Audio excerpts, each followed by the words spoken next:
Assalamualaikum warahmatullahi wabarakatuh. Perkenalkan, nama saya Vena Amelia, NPM 2341239, kelas akuntansi 23A, mata kuliah dasar-dasar pemasaran. Baik, di sini saya akan menjelaskan tentang mengembangkan dan melaksanakan pemasaran, strategi, dan rencana. Yuk langsung kita bahas bersama-sama. Baik, di sini kita akan bahas mengenai pemasaran dan nilai pelanggan, tampilkan graf, perencanaan strategi perusahaan dan defisit. Pemasaran dan nilai pelanggan adalah dua konsep yang saling berkaitan erat dalam dua bisnis, yaitu pemasaran berfokus pada upaya untuk memenuhi kebutuhan dan keinginan pelanggan, sedangkan nilai pelanggan adalah persepsi pelanggan terhadap manfaat yang mereka terima dari produk atau jasa yang ditawarkan.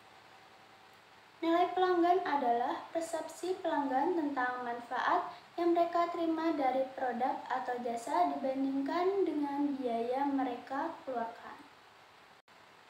Manfaat ini bisa berupa manfaat fungsional, kemampuan produk untuk memenuhi kebutuhan pasar pelanggan, manfaat sosial, kemampuan produk untuk meningkatkan status sosial atau hubungan sosial pelanggan, manfaat emosional, kemampuan produk untuk memberikan kepuasan emosional atau pengalaman yang menyenangkan.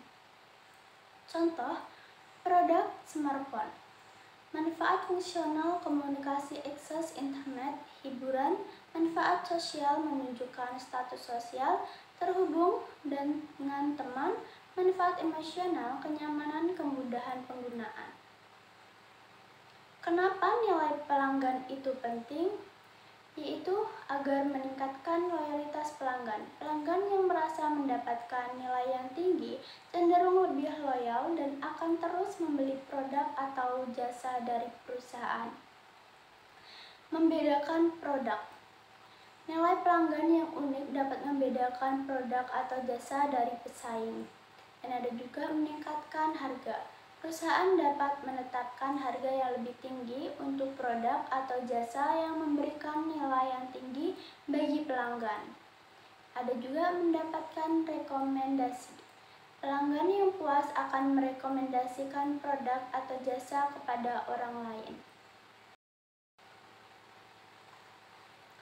Perencanaan strategi perusahaan dan divisi adalah proses yang sistematis dalam menentukan arah dan tujuan jangka panjang suatu organisasi.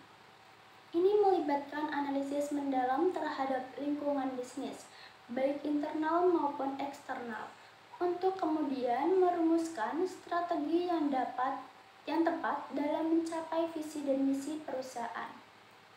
Proses perencanaan strategi yaitu ada analisis situasi, melakukan analisis SWOT, Strengths, Weaknesses, Opportunities, Threat untuk memahami posisi perusahaan di pasar.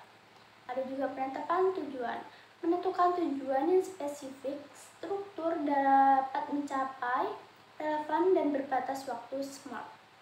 Pengembangan strategi, merumuskan strategi yang akan digunakan untuk mencapai tujuan, termasuk pemilihan segmen pasar dan posisi produk. Manfaat 4 perencanaan strategi, fokus yang jelas, yaitu menyediakan panduan yang jelas bagi semua anggota organisasi.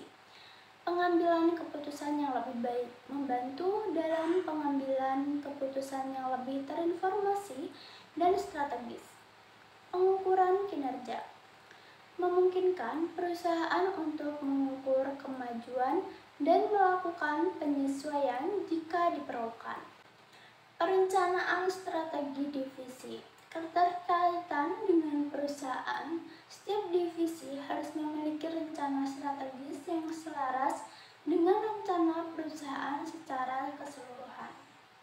Tujuan divisi, yaitu menetapkan tujuan spesifik untuk divisi yang mendukung pencapaian tujuan perusahaan. Langkah taktis, mengembangkan langkah-langkah taktis yang perlu dilakukan untuk mencapai tujuan divisi. Baik, itu saja yang saya bisa jelaskan mengenai pengembangan dan melaksanakan pemasaran, strategi dan rencana. Saya akhiri.